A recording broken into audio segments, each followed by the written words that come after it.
আমি কি বললাম, তোকে কিন্তু মাথায় রাখতে হবে, এই যদি নাম মুখস্থ না করো এই লিগ্যান্ড গুলোর, ঠিক আছে, তাহলে কিন্তু প্রচন্ড পরিমাণে প্রবলেম হবে। ঠিক আছে, নাম কিন্তু, হ্যাঁ ঠিক আছে, আমি তো কালকে কালকে আসবি তুই? ঠিক আছে, কালকে আয়, কালকে তো পরীক্ষা হবে। ঠিক আছে, তারপরে দেখছি। আমি কিন্তু এটা, ঠিক আছে ঠিক আছে, ঠিক আছে, যতটা পারবি পরীক্ষা দে না, অসুবিধা কি আছে। ঠিক আছে, অত চাপ নিয়ে না। দেখ এবার, আমরা পজিটিভ লিগ্যান্ডেরও দেখ দুটো এক্সাম্পল দিই। পজিটিভ লিগ্যান্ড তোদের দুটো আছে সিলেবাসে, এনও প্লাস নাইট্রোসেনিয়াম বলে, N2H5 প্লাস হাইড্রোজেনিয়াম বলে। ঠিক আছে, আর নিউট্রাল লিগ্যান্ডের আর কটা এক্সাম্পল এখানে আমি দিয়ে দিচ্ছি। ঠিক আছে, H2O কে অ্যাকোয়া বলে, NO কে নাইট্রোসিল বলে, CO কে কার্বনিল বলে। ঠিক আছে, বেনজিন, সিসিসেসিস বেনজিন বলে। এগুলো হচ্ছে সব নিউট্রাল লিগ্যান্ড, এদের কোনো চার্জ হয় না। ঠিক আছে, আমার জীবনে বিশাল বড় একটা ভুল ছিল আমার জেইর এক্সামে, আমার এখনো মনে আছে। এই কার্বনিলকে আমি নেগেটিভ লিগ্যান্ড ধরে ক্যালকুলেশন করে চলে এসেছিলাম। ঠিক আছে, তার ফলে আমার কিন্তু, আমি কিন্তু 80 পেতাম, না হলে আমার ওখানে হয়ে গেছে 75। ঠিক আছে, কেমিস্ট্রিতে আমি 80 পেতাম সেইবার। তো আমি বারবার বলছি, এইগুলো খুব, মানে কি বলবো, খুব মুখস্থ করার, মানে মনে রাখার বিষয়, বারবার রিভাইজ করতে হবে, নাহলে হবে না। হ্যাঁ, লাগবে, লাগবে। আমি তোকে সিএফএসি ক্যালকুলেশন যখন করাবো, ওখানে দেখতে পাবি এই লিগ্যান্ডের চার্জ গুলো লাগবে। তো তোকে এই লিগ্যান্ড গুলো মুখস্থ করতে হবে এগুলো। এবার তুই ভাববি কি যে আমি একবার মুখস্থ করলে হয়ে যাবে? না, পারলে আমি বলবো বাড়িতে একটা পেজের মধ্যে লিখে দেওয়ালে আটকে দিবি, লিগ্যান্ড গুলোকে রোজ সকালবেলা উঠে একবার করে দেখবি, দেখবি মনে পড়ে গেছে। ঠিক, যাই হোক, হ্যাঁ হ্যাঁ হ্যাঁ হ্যাঁ, রোজ, হ্যাঁ হ্যাঁ হ্যাঁ, ঠিক আছে, সেটা তোর ব্যাপার। তুই যেভাবে পারবি, কিন্তু রেগুলার একটা ইন্টারভেলে ভেলে তুই ওটাকে রিভাইজ করতে হবে, তাহলে তোর দেখবি সুবিধা হবে। ঠিক আছে, ওকে। এবার দেখ, বেসড অন ডেন্টিসিটি, এখানে দিয়েছি বেসড অন ডেন্টিসিটি। বলছে the number of electron pair donated to central metal atom by ligand is known as denticity. Denticity কথাটার অর্থ, ডেন্টিসিটি কথাটার অর্থ হলো একটা লিগ্যান্ড কতগুলো লোন পেয়ার দিতে পারে, কতগুলো লোন পেয়ার ডোনেট করতে পারে, the number of electron pair donated by the to the central metal atom. ঠিক আছে, একটা লিগ্যান্ড কতগুলো লোন পেয়ার দিতে পারে। এবার তুই বলবি যে আমি কিভাবে বুঝবো যে কতগুলো দিতে পারে? মনে রাখবি যে একটা ডোনার অ্যাটম, কি বললাম, একটা ডোনার অ্যাটম, এখানে লিখে হচ্ছে দেখ, one donor atom, one donor atom মানে একটা লোন পেয়ারই ডোনেট করবে। একটা ডোনার অ্যাটম একটা লোন পেয়ারই ডোনেট করবে। এক্সাম্পল দেখ, নিউট্রাল লিগ্যান্ডের একটা এক্সাম্পল NH3। ঠিক আছে, এর দেখ নাইট্রোজেনের মাথায় একটা লোন পেয়ার, তাহলে এটা কিরকম হবে? মোনোডেন্টেড লিগ্যান্ড, একটাই লোন পেয়ার ডোনেট করতে পারে, তাই একটাই কোঅর্ডিনেট বন্ড বানাবে, তাহলে এর নাম হলো মোনোডেন্টেড লিগ্যান্ড। বোঝা গেল না কেন? ঠিক আছে, তুই এবার বলবি যে ধর আমি নিয়ে নিলাম এক্স মাইনাস, যেটা হচ্ছে নেগেটিভ চার্জের একটা, তোর কি বলে, লিগ্যান্ড, হ্যালাইড লিগ্যান্ড, হ্যালাইড। ঠিক আছে, ধর CL minus, I minus, bromine minus, যে কোনো কিছু হতে পারে।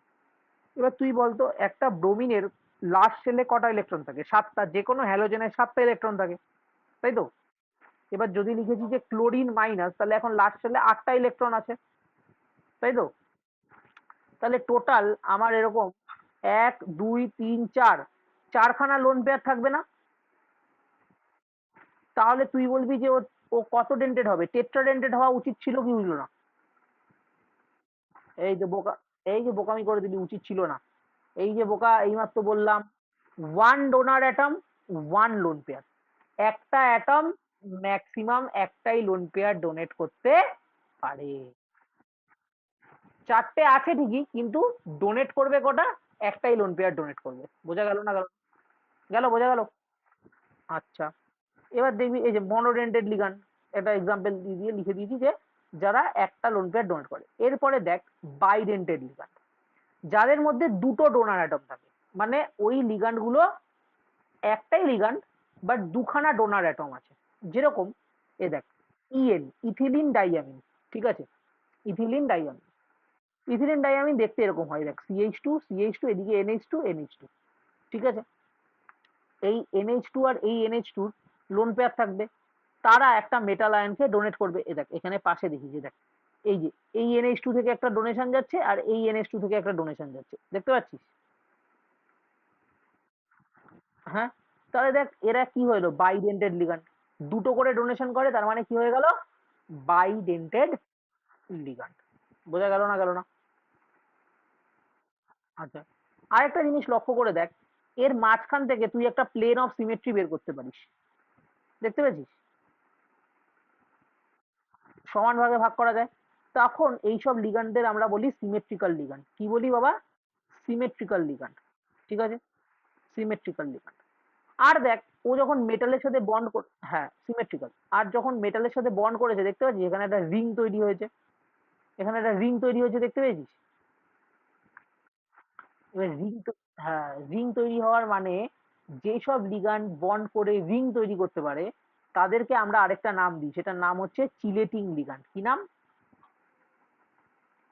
Chelating ligand.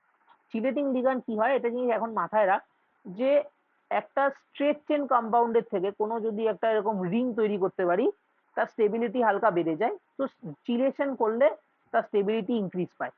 এগুলোকে আমরা বলি তাই জন্য চিলেটিং লিগ্যান্ড। এটা একটা টপিক আছে, লাস্টে দেখবি আমি কিছু লিখে দিয়েছি থিওরি পার্টে, ওটা দেখিয়ে দিচ্ছি আমি তোকে। নেক্সট দেখ, পিএন। এই শর্ট ফর্মের সাথে নামগুলো মনে রাখতে হবে কিন্তু, শর্ট ফর্মের সাথে নামগুলো আর স্ট্রাকচার কিরকম হয়, ঠিক আছে, আর কত ডেন্টিসিটি তার। এ দেখ আরেকটা বাইডেন্টেড লিগ্যান্ডের এক্সাম্পল, আরেকটা বাইডেন্টেড লিগ্যান্ডের এক্সাম্পল, প্রোপাইলিন ডাইয়ামিন। এ দেখ এরকম দেখতে হবে, CH3 CH2 CH2, এই CH3 থেকে NH2 একটা, এই CH3 থেকে NH2 একটা। তাহলে মেটালের সাথে বন্ড করলে এরকম দেখতে হবে, এই NH2 থেকে একটা বন্ড যাবে, এই NH2 থেকে একটা বন্ড যাবে। ক্লিয়ার? এটা দেখ মাঝখান থেকে আমি সিমেট্রি করে কাটতে পারবো না, এই সিমেট্রি হবে না, এখানে কোনো সিমেট্রি নেই, তাহলে এটাকে বলে দেবো আনসিমেট্রিক্যাল লিগ্যান্ড। এটাকে একটা আনসিমেট্রিক্যাল লিগ্যান্ড বলে দেবো। বোঝা গেল না, গেল না?